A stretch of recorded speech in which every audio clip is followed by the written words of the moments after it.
As a reviewer, a few things make me happier than when big brands actually start listening to the needs of the consumers. First, Razer hit us with the Viper mouse, landing squarely in enthusiast territory. Now they're back with the TKO keyboard. This is the Huntsman Elite TE. Let's go through the checklist, shall we? Small footprint, detachable USB-C, standard bottom row, double shot backlit PBT keycaps, and fast linear ortho mechanical switches. Sounds great on paper.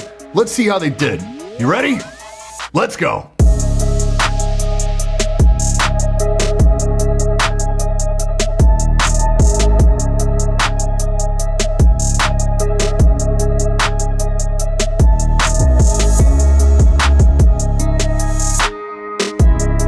Today's video is brought to you by Deepcool and the Castle EX all-in-one liquid CPU cooler. Deepcool created anti-leak technology to make the install safe and worry-free, and the cooler's high efficiency, so noise is never an issue. The addressable RGB pump top is compatible with most major RGB headers or its own controller. Best yet, you can open the cover to rotate the logo to fit any install or replace it with any graphic you like, or no logo at all. The Castle EX is available in 240 and 360 millimeters and does a great job of keeping your system cool and quiet. To learn more, click the link in the description below.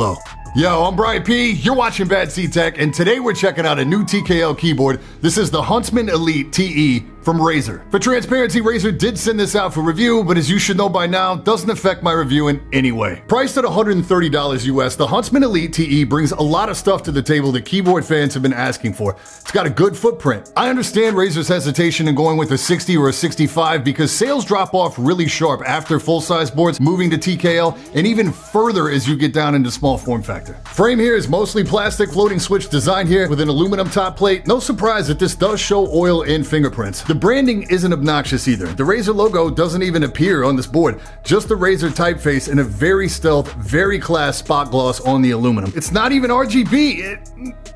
Oh, it's so beautiful, so beautiful. Build quality here feels pretty good, but there is some noticeable flex in the middle of the board. Not that this matters in use, but it's there. The bottom here is decked out with a repeating text and gloss. Actually looks pretty cool. Under here we have adjustable feet with 2 different heights. There are 4 rubber pads in the corners, but the rubber on the feet is pretty reserved. The board is much more apt to hold still if you're running it flat. We also have the USB-C cable here on the left side of the board. Razer includes a braided cable with a proprietary plug. Now, normally I would dock them for this, but they've actually left enough opening here that any custom USB cable will fit, which is outstanding. So TKO layout, obviously, very compact, all business, no extras. No dedicated media keys, no indicator LEDs, no pass-through, no volume dial, no wrist rest, no RGB anywhere on the base except for the keys. They're running it lean, and I'm a fan. As I said, we do have a standard bottom row here. This means you can buy whatever keycaps you want to without any hassle of them fitting. Literally any standard 104 key set will work on this board, although these are some really nice caps for a big brand production board. These are double shot backlit PBT, thick walls too, no flex, light texture. The big challenges for backlit PBT are getting a font that still has fine lines that doesn't tint the backlit material to some degree. There are some inconsistencies in the lighting in certain spots. They're not perfect, but they did manage to maintain a really clean font. They feel great.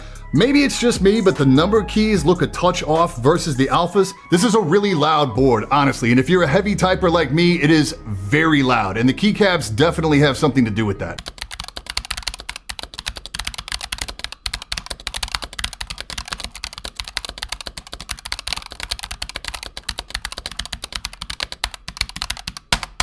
And these stabilizers. I've never seen this design before. They're not lubed, but they are very good. There's no rattle on the smaller keys at all, just that nice thunk. Spacebar has a hint, just a whiff of rattle. But due to the design, these are really easy to lube. They feel great for a production board. I'm honestly pretty impressed.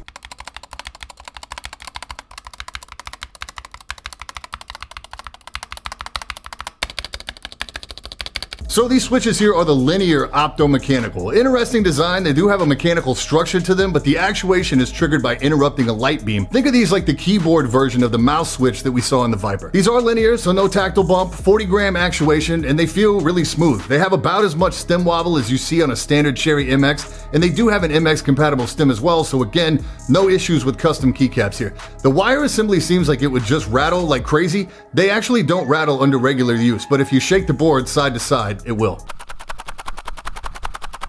So due to the black top plate here, the RGB is very reserved. You will get a bit of backspill on the plate, but it's mostly going to be the key legends that are lit up, and they look nice. Again, it's like a more grown-up feeling RGB. So at a surface level, you do have access to some stuff on the function key, like media keys, brightness adjust, gaming mode to lock out the Windows key. If you want to dig deeper, you will need Razer Synapse software. You can't skip it all together, of course, or you can now use a guest account if you don't feel comfortable making an account with Synapse.